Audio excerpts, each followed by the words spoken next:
చాలా మంది చదవాలి. ఆయన ఎన్నో డిగ్రీలు చదువుతున్నాడు. ఏం చదువుకున్నాడంటే అక్కడ ఒకరు కమ్యూనిస్ట్ సిద్ధాంతకర్త కార్ల్ మార్క్స్, 2 అరబెట్ చదివిన వాడు ఏం కాదు. తెలివితేటలు అనేవి దేవుడు ఇస్తాడని కాదు.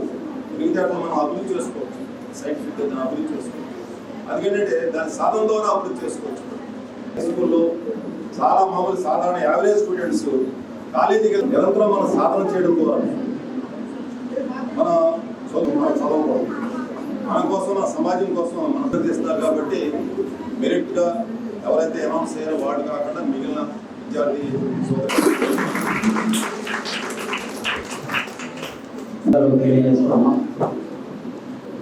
కొంతమంది వస్తారని అనౌన్స్ చేశాం.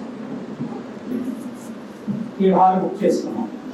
కానీ 5వ తేదీ 6వ తేదీ 150 మంది హై స్కూల్ విద్యార్థులు, 100 మంది కాలేజీ విద్యార్థులు. హాల్ మాత్రం పెంచలేం కదా, ఇబ్బంది అర్థం చేసుకోమని ఉన్నటువంటి కొన్ని మండలాలు యాదాపురి బాలోత్సవం నిర్వహించిన 10 మండలాలకు సంబంధించిన 70 హై స్కూళ్ళు ఉపన్యాసాలని కార్యక్రమం చేయడం జరిగింది. అభినందించే కార్యక్రమం జరుగుతుంది. తల్లిదండ్రులు అభినందనలు చేయడం అనేది కూడా జరుగుతుంది. కానీ విస్తృతంగా 10th క్లాస్లో 95% 2 ఇయర్స్లో కలిపి ఇంటర్మీడియట్లో మార్కులు వచ్చిన వాళ్ళే విస్తృతమైనటువంటి స్థాయిలో మనం ప్లాస్టిక్ వాడుతున్నాం. బయట టీచర్లు, పెద్దలు అందరూ ఏం చెప్తున్నారంటే మత్తు పానీయాలు, బ్రాందీ, విస్కీ వాడద్దని చెప్తున్నారు. ప్రచారం కూడా చేస్తారు పోలీసులు. 3వది సిగరెట్లు వాడద్దు, వాడని చూపిస్తారు. దాని అడ్వర్టైజ్మెంట్ క్యాన్సర్ వచ్చేసి వ్యాపడుతున్నాయి, కుటుంబం అంతా చూపిస్తారు. అలా ప్యాకెట్లు ఆడద్దని. అలాగే పొగాకు, సిగరెట్లు టయానికి దగ్గర ఆపేయించారు. మన నమ్మకంలో కూడా రావడం లేదు. ఆ ప్రశ్న కూడా రావాలి. ఎవరైనా తెలియాలి ప్రశ్నలు బాగా చదువుకుని అన్ని విషయాలని లోతుగా అర్థం చేసుకున్న వాళ్ళు ఈ ప్రశ్న కూడా వేయాలి. అందరూ బాగుండాలి అని అందరూ చెప్తున్నారు. బాగోపోవడం ఎందుకుంది? అందరూ బాగుండాలంటే నేనేం చేయాలి? అందరూ బాగుండాలి, అందులో నేను ఉండాలి అని అనుకోవాలి. అల్లూరి సీతారామరాజు లాంటి వాళ్ళు అందరూ బాగోకపోతే నేను బాగోను, నేను మాత్రమే బాగుంటే బాగుండదు అని ప్రాణాలే త్యాగం చేశాను. ఇలాంటి విషయాలు కూడా కలిపి పిల్లలు అర్థం చేసుకోవాల్సిన అవసరం ఉంది అనేది కూడా ఈ సందర్భంగా దృష్టిలో పెడుతూ మరి అల్లూరి సీతారామరాజు 102వ వర్ధంతికి సంబంధించిన కార్యక్రమాన్ని ముగించుకున్నాం. ఇప్పుడు అభినందన కార్యక్రమం ప్రతిభకి పట్టాభిషేకం అనేటువంటి పేరుతో ఏర్పాటు చేసిన కార్యక్రమానికి ఆనందనాయుడు గారిని స్వాగతం తెలియజేయాలని కోరుతూ వేదిక పైన వచ్చినటువంటి ఇక్కడ అందరూ కూడా పరిచయం కావాల్సిందిగా కోరుతూ రావడం జరిగింది. ఎన్నుకోమని వచ్చారు, వారికి ధన్యవాదాలు చెప్తూ రోజు చాలా మంది అడుగుతారన్నమాట, ఎవరైనా పిల్లలు అంత అలవా చదివారు, మీరేమో అసలు ఇంటి దగ్గరే సరిగ్గా ఉండరు అంటే మేడం గారు ఏమనుకుంటున్నారు, సార్ చెప్పారు కదా బిఏ అంటే ఆవిడే చూసుకుంటారు అని చెప్పండి. అఫ్కోర్స్ ఆడవాళ్ళు ఇంట్లో గృహిణి విద్యావంతులు అయ్యేది ఉంటే ఆటోమేటిక్గా మ్యాక్సిమం పిల్లలకి ఆ అడ్వాంటేజ్ పాస్ అవుతుంది. ఆ విషయంలో ఆడవాళ్ళు ఎదుగుతారు. అది కారణం. 2వది ఏంటంటే మా 2వ అబ్బాయి ఇంటర్మీడియట్ అయ్యేదాకా మా ఇంట్లో కేబుల్ కనెక్షన్ లేదు. అది నేను చాలా గర్వంగా చెప్తున్నాను. అంటే అది దానివల్ల పడిపోతానని ఉద్దేశం కాదు, మైండ్ డైవర్ట్ అవుతుంది, కొంత టైం వేస్ట్ అవుతుంది. ఎందుకంటే ముఖ్యంగా తండ్రి సంగతి ఏమన్నా తల్లి ముందు అక్కడే కూర్చోండి, పోయింది అక్కడ కింద అక్కడే చెప్పి కాన్సెప్ట్ వస్తుంది. అంటే మీరు అందరూ ఎడ్యుకేషన్ డిస్కస్ చెప్పాను కదా ఇవాళ, దానివల్ల చాలా ఇన్ఫర్మేషన్ గా ఉంది. దాన్ని అలా వాడుకుంటాం. సార్ చెప్పాడు కదా, ఇంటర్నెట్ లో మనం ఎన్ని రకాలన్నా చూడొచ్చు, అది ఎన్ని కావాలన్నా అన్ని చూడొచ్చు. వాళ్ళు ఏది గూగుల్కి వెళ్ళి చెక్ చేసుకుని మనం మాక్సిమం గైడెన్స్ తీసుకున్నాం. వాళ్ళు ఏ వచ్చింది అవన్నీ కూడా ఇంటర్నెట్ వల్లే సాధ్యం. కాబట్టి చాలా చక్కటి సందేశాన్ని అందించారు. మరి మన ఎడ్యుకేషన్ కమిషన్ చెప్పింది ఏంటంటే దేశ భవిష్యత్తు తరగతి గతుల్లో నిర్ణయించబడుతుంది. This is totally commissioned by not wrong. అందుకని మీరంతా అది గుర్తు పెట్టుకోవాలి. తర్వాత ఇప్పుడు నేను ప్రజెంట్ డే ఎడ్యుకేషన్ గురించి విమర్శ అటువంటి విషయాలు ఏమి మాట్లాడతాను. 950, 970 ఇలా వచ్చినాయి. ఆ పిల్లల నంబర్లు తీసుకుని ఏ పేపర్ న్యూస్ పేపర్ చూసినా సరే వాళ్ళ బొమ్మలతో చాలా విసుగు చేస్తున్నారు. ఇది వాళ్ళని ఒక మరమనుషులుగా తయారు చేస్తున్నారు.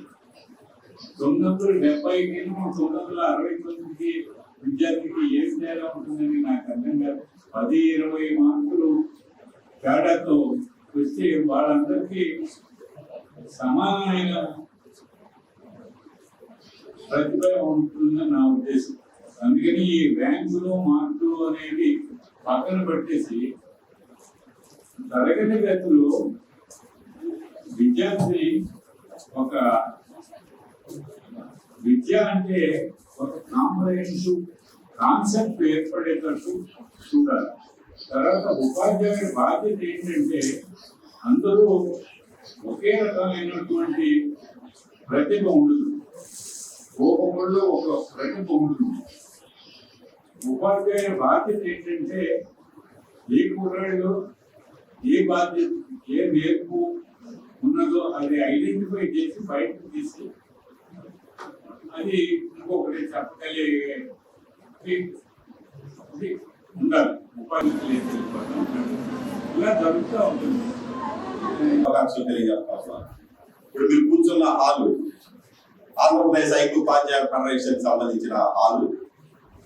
యూటీఎఫ్ అనేది ఉపాధ్యాయుల సంక్షేమం కోసం, విద్యార్థుల విద్యా ప్రగతి కోసం, సమాజ అభివృద్ధి కోసం పనిచేసే ఒక సంఘం. ఆ సంఘం ఈ సమాజంలో ఉపాధ్యాయుల సంక్షేమమే కాకుండా విద్యార్థుల అభివృద్ధి ఏ విధంగా ఉండాలి, విద్యార్థులు ఏ విధంగా చదువుకోవాలి, సమాజం ఏ విధంగా ముందుకు వెళ్ళాలని ఆలోచన చేసే సంఘంగా ఉన్న కార్యాలయంలో కూర్చున్నప్పుడు మాకు చాలా సంతోషం. ఈ రోజు ఈ సంవత్సరం అత్యధిక మార్పులు వచ్చిన ప్రగతి కలిగిన పిల్లలు ఉన్నారు. మీ రాబోయే రోజుల్లో మీ భవిష్యత్తు చాలా మంచిగా తీర్చి దిద్దపడాలని నేను కూడా యూటీఎఫ్ పక్షాన కోరుకుంటా ఉన్నాను. నేను రెండే మాటలు చెప్తాను, సమయం లేదు కనుక. ఒకటి, పేరెంట్స్ సంబంధించి చాలా మంది చెప్పిన వారు చెప్పిన మెసేజెస్ లో ఉన్నది కూడా నేను రిపీట్ చేస్తాను. పేరెంట్స్ అనేవాళ్ళు పిల్లలకు ఒక మంచి మిత్రులాగా ఉన్నారు, చాలా ఫ్రెండ్షిప్ గా ఉన్నారు. నేను తండ్రిని తల్లిని వాళ్ళతో కొన్ని విషయాలు మాట్లాడవచ్చా మాట్లాడకూడదు అనే ఆలోచనలు ఖచ్చితంగా వారితో మంచి స్నేహభావంతో ఉంటుంది. రెండోది, వారు ఏం చేస్తున్నారు, వారి చదువులో టాపర్స్ ఉన్నంత మాత్రాన సరిపోదు. వారి వ్యక్తిగత జీవితం ఎలా ఉంది, వారి ఫ్రెండ్షిప్స్ ఎలా ఉన్నాయి, రోజు వాళ్ళ ఇంట్లో వాళ్ళ యొక్క తల్లిదండ్రులతో ఏ విధంగా వెళ్తున్నారు కూడా ఒక పరిశీలన చేస్తుంది. ఒక ఫ్రెండ్ గా పేరెంట్ ఉన్నప్పుడు ఆటోమేటిక్ గా తనతో చర్చించి మాట్లాడతారు. రెండోది, పిల్లలకి స్వేచ్ఛ. ఒక చదువుకుని మనం ఏదైతే అనుకుంటున్నామో, మన పిల్లవాడు డాక్టర్ కావాలనో లేదంటే ఐఐటిలో చదువుకోవాలని అనుకుంటే మన ఆలోచనలు ఓకే. దాంతో పాటుగా మీ పిల్లవాడికి దేంట్లో తను నిష్ణాతులుగా ఉన్నాడు, దేంట్లో అతను ఇంట్రెస్ట్ ఉన్నది కూడా ఆలోచించండి. ఎందుకంటే ఐఐటిలో టాపర్స్ వచ్చిన వాళ్ళు ఐఐటి జాయిన్ అయిన తర్వాత ఫస్ట్ సెమిస్టర్ లో ఫెయిల్ అయిన విద్యార్థులు చూసాం. అంటే వాళ్ళు ఏ విధంగా బాగున్నారు, ఆల్ రౌండ్ డెవలప్మెంట్ ఉండేటట్టుగా స్కూల్స్ లో టీచర్లుగా మేము కృషి చేస్తాం. అలాగే తల్లిదండ్రులకు కూడా మీరు కూడా కృషి చేయాలని భావిస్తూ, అలాగే టాపర్స్ వచ్చినంత మాత్రాన మీరే గొప్పవాళ్ళని మీరు కూడా అనుకోండి. ఎప్పుడైతే మనం అత్యధికంగా ఉన్నాం, మన ఇంకా వెనక పెరగాలి. మన ఆ విజయం అనేది తలకెక్కకూడదు, మనసులోనే ఆ విధంగా ఉన్నప్పుడు విద్యార్థులందరూ ఖచ్చితంగా మీరు మంచి భవిష్యత్తులో తీర్చిదిద్దాలని తెలియజేస్తూ, మీ అందరికీ శుభాకాంక్షలు తెలియజేస్తూ, మీరు మంచి భవిష్యత్తులోకి వెళ్ళి మంచి భావితర పౌరులుగా తీర్చిదిద్దాలి. సమాజం గురించి కూడా ఆలోచించారు. మీ సమాజంలో ఎక్కడ ఏం జరుగుతుంది, సమాజం ఎక్కడ వెనకబడిపోయింది అనేది కూడా మీరు ఇప్పుడు నుంచి ఆలోచనలు డెవలప్ చేసుకుని రేపు మంచి ఉద్యోగాలు సెటిల్ అయినంత సొసైటీ గురించి కూడా ఆలోచించాలని తెలియజేస్తూ, చివరగా తల్లిదండ్రులని అలాగే మీ తాతయ్యలే నాయనమ్మలు ఎప్పుడు కూడా మర్చిపోవద్దు. వాళ్ళు ఎప్పుడు కూడా ప్రేమగానే చూడాలి. ఇవాళ మీ తల్లిదండ్రులు మీకోసం ఎంత కష్టపడుతున్నారో గుర్తుపెట్టుకుని రాబోయే రోజుల్లో కూడా మీరు పెద్దవాళ్ళు అయిన తర్వాత ముసలివాళ్ళు అయిన తర్వాత అదే ప్రేమ చూపించాలని కోరుకుంటూ అందరికీ శుభాకాంక్షలు. Thank you. ఈ విధంగా రోజుకి 24 గంటలు అందరికీ అదే సమయం ఉంటుంది. ఒక 12 గంటలు మా సొంత విషయాలకి నిద్రకి తిండికి వినిపిస్తే మిగతా 12 గంటల సమయం ఏదైతే ఉందో దాన్ని చక్కగా ప్లాన్ చేసుకోవాలి. ఎవరు అత్యంత విజయులు అవుతారంటే టైం మేనేజ్మెంట్ చేసుకునే వాళ్ళే అవుతారు. కాబట్టి దయచేసి ఆ టైం మేనేజ్మెంట్ చాలా క్యాలిక్యులేటెడ్ గా ఉండాలని చెప్పేసి ఈ సందర్భంగా మీ అందరినీ కోరుతూ ఉన్నాను. ఫర్ ఎగ్జాంపుల్, అదే విధంగా తల్లిదండ్రుల యొక్క పాత్ర విద్యార్థుల పిల్లల యొక్క భవిష్యత్తులో అనేక మంది చెబుతూ ఉంటారు, అది వాస్తవం ఎప్పటికీ కూడా. ఖచ్చితంగా తల్లి గాని తండ్రి గాని లేకపోతే ఇద్దరు గాని పిల్లలకి నైతిక విలువలు నేర్పాల్సిన అవసరం ఉంది. నైతిక విలువలు కనుక మీరు నేర్పకపోయినట్లయితే, పదే పదే ప్రస్తావించకపోయినట్లయితే ఈ ప్రపంచం ఎంత సుభిక్షంగా ఉండదు. యుద్ధాలు వచ్చి, మూడో ప్రపంచ యుద్ధం వచ్చి ఫ్యూచర్ లో అసలు ఈ భూమి మీద ఒకరు కూడా మనిషి ఉండడానికి అవకాశం ఉంది. ఈ రోజు జరిగే నష్టాలన్నీ కూడా నైతిక విలువలు లేకపోబట్టి మోడల్ వ్యవహారాడుతూ పిల్లలను కూడా అదే స్థాయిలోకి తీసుకొస్తా ఉన్నారు. దయచేసి ఆ విధంగా ముందుకు వెళ్ళాలని చెప్పేసి నేను కోరుకుంటూ, కేవలం ఈనాటి విద్యార్థులు ఎవరైతే ఉన్నారో మీరు కేవలం పాఠాల్లో చదువుకున్నట్టుగా రేపటి పౌరులు అని మాత్రమే కాకుండా మీరు ఈ దేశ భవిష్యత్తు మీ మీద ఆధారపడి ఉంది. ఈ దేశానికి మీరు చాలా అవసరం అని చెప్పేసి మీ అందరూ భావిస్తూ, అదే విధంగా నిరంతరం కూడా మీరు ఎంచుకున్న లక్ష్యం కోసం ఊపిరిలాగా భావించి మీరు ఉన్నత లక్ష్యాల్లో ఉన్నట్లయితే ఈ రోజు అన్ని రిసోర్సెస్, హ్యూమన్ రిసోర్సెస్, అదే విధంగా ఈ రోజున జనరల్ రిసోర్సెస్ అంటే నేచురల్ రిసోర్సెస్ ఏవైతే వీటిని ఎఫిషియెంట్ యూటిలైజ్ చేసుకోవాలంటే హ్యూమన్ రిసోర్స్ అయినా మనము నేటి విద్యార్థులు ఈ దేశ భవిష్యత్తు కరెక్ట్ గా ఆలోచించగలిగితే ఈ దేశ భవిష్యత్తు బాగుంటుందని, ప్రపంచ దేశాల్లో ఈ దేశం అగ్రగామిగా నిలవాలంటే మన ఆలోచన దృక్పథమే కారణం తెలియజేసుకుంటూ ఈ మహోన్నత కార్యక్రమం కూడా ఏర్పాటు చేసేందుకు సంబంధించిన చిల్డ్రన్ కూడా, పిల్లలందరికీ కూడా కంగ్రాచులేషన్స్ అండి. నా పేరు ఝాన్సీ రాణి. నేను గురుకుల పాఠశాల ప్రిన్సిపల్ ని. బట్లూరులో ఉంటది, ఈ బైపాస్ రోడ్ లో ఉంటదండి, రామచంద్ర ఇంజనీరింగ్ కాలేజ్ పక్కన. నేను కూడా ఎక్కువ ఏం మాట్లాడను. ఆల్రెడీ అందరూ కూడా పెద్దలందరూ కూడా చాలా బాగా మీరు ఫ్యూచర్ ఎలా ఉండాలనేది చెప్పారు. నేను కూడా చెప్పేది ఏంటంటే, మీరందరూ ఇప్పుడు 10th క్లాస్ అయిపోయింది, తర్వాత ఇంటర్. 1-2 సంవత్సరాలు మీరు చక్కగా కష్టపడ్డారంటే లైఫ్ అంతా మీరే. ఇంకా అంటే ప్రస్తుతం సార్ చెప్పారు కేబుల్ కనెక్షన్ మా ఇంట్లో ఏం చేశారని, అది అప్పుడు. ఇప్పుడు ఏంటంటే ఇన్స్టాగ్రామ్లు ఫేస్బుక్లు కూడా లేవు. ఫస్ట్ యాక్చువల్ గా అందరూ కూడా ఎక్కువ ఇన్స్టాగ్రామ్స్. అంటే ఇంట్లో ఉన్నారని చూస్తూ ఉంటారు, పిల్లలందరూ మొత్తం సెల్ పట్టుకొని కూర్చుంటున్నారు కదా. సో ఆ ఒక్కటి మీరు అవాయిడ్ చేసుకున్నారంటే చూడొచ్చు, మామూలు ఒక 10 minutes అట్లా. ఈ 2 సంవత్సరాలు మీరు రేపు పొద్దున ఇంటర్ చదువుతారో లేకపోతే ఐఐటి జాయిన్ అవుతారో, చాలా మందికి 570 దాటిన వాళ్ళందరికీ కూడా ఐఐటిలో సీట్లు వస్తాయి. సో మీరందరూ కూడా ఆ ఒక్కటి గమనించుకుంటే 2 సంవత్సరాలు కష్టపడ్డారంటే మీరు అనుకున్న గమ్యం మీరు చేరవచ్చు. మరొకసారి మీ అందరికీ కూడా కంగ్రాచులేషన్స్ చెప్తూ ఈ అవకాశం ఇచ్చిన ప్రజలందరికీ కూడా నా హృదయపూర్వక నమస్కారం.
మీ ఏలూరు మరియు జంగారెడ్డిగూడెం చందన బ్రదర్స్ లో సప్తపది వివాహ కలెక్షన్స్. ఆకాశ పందిళ్లు, భూలోక సందళ్లు, శ్రీరస్తు పెళ్లిళ్లు, శుభమస్తు నూరేళ్లు అంటూ మీ ఇంట వివాహ వేడుకలకు శ్రీకారం చుట్టుకుంది చందన వారి స్వర్ణ వస్త్ర వైభవం. సప్తపది కలెక్షన్స్ తో నవవధూవరులకు స్వాగతం. నిశ్చితార్థం నుండి కన్యాదానం వరకు కాంజీవరం నేతకారులచే రూపుదిద్దుకున్న వేవేల వర్ణాల పట్టు చీరలు, అప్ టు డేట్ కలెక్షన్స్ తో డిజైనర్ సారీస్, ఫ్యాన్సీ సారీస్, పెట్టుబడి చీరలు, ladies churidars, dress materials, ghagras, gents suitings and shirtings, mens branded readymades, complete kids wear collections. Market కన్నా ఖచ్చితమైన తగ్గింపు ధరలు. మా జ్యువెలరీ విభాగంలో బంగారు ఆభరణాలపై అతి తక్కువ తరకు మంజూరీ లేదు. మా పట్టులో పవిత్రత, స్వర్ణంలోని స్వచ్ఛతతో మీ బంధమవుతుంది మరింత అపురూపం, ఆనందదాయకం. Chandana brothers jewellers and textiles, main Bazar, Eluru మరియు కొత్త బస్ స్టాండ్ ఎదురుగా, జంగారెడ్డిగూడెం.